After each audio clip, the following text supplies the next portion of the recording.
Hi everyone, welcome back to Talk About It Thursdays. I'm Nikita and I'm so happy to have you join me again.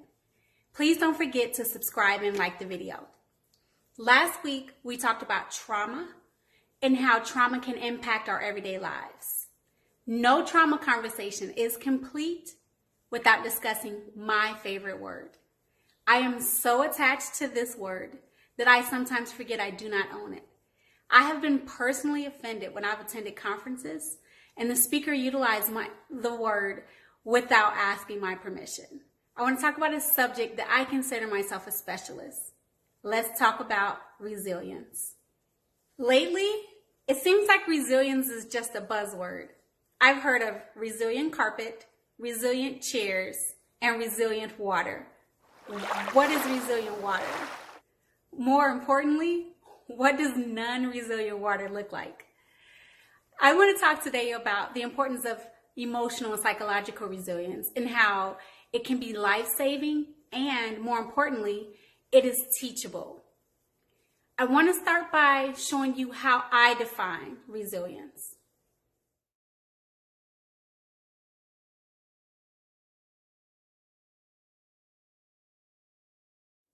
Possessing the trait of resilience can be the difference between healthy and unhealthy life choices, healthy and unhealthy relationships.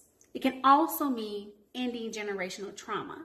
So last week we talked about trauma, so I'll touch a little bit on generational trauma, which is, I'll just give you an example from my personal life. Both of my parents struggled with substance abuse, and I was able to stop that generational trauma. So that's not something I struggle with. That is my level of resilience. And that is due to my protective factors, which enables for me to be more resilient. And protective factors are things like, if you're a child, a caring adult.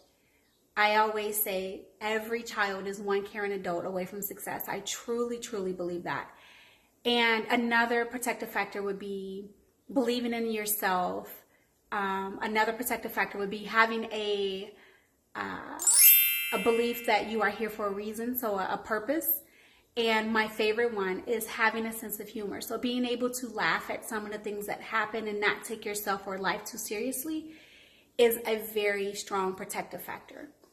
So with these protective factors, they can accumulate to make a person more resilient, meaning, as we saw in the definition, able to overcome challenges and trauma that they've experienced and allow them to end that generational trauma, as I said. So I had a few of those protective factors, and I was able to stop the trauma that my family had done for probably years or generations. It stopped with me. And so I don't have it, my kids won't have it, and so on and so forth.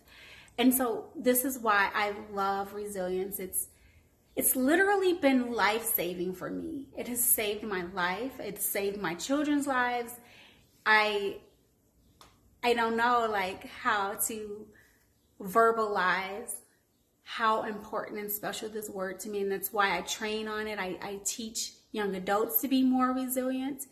It's such a vital key to life for those who have experienced any kind of trauma. And I think I will end the video here. I would love to hear about your triumphs, times you've been resilient, things you've overcome, down below in the comments. Don't forget to like and subscribe. I'll see you next week. Bye.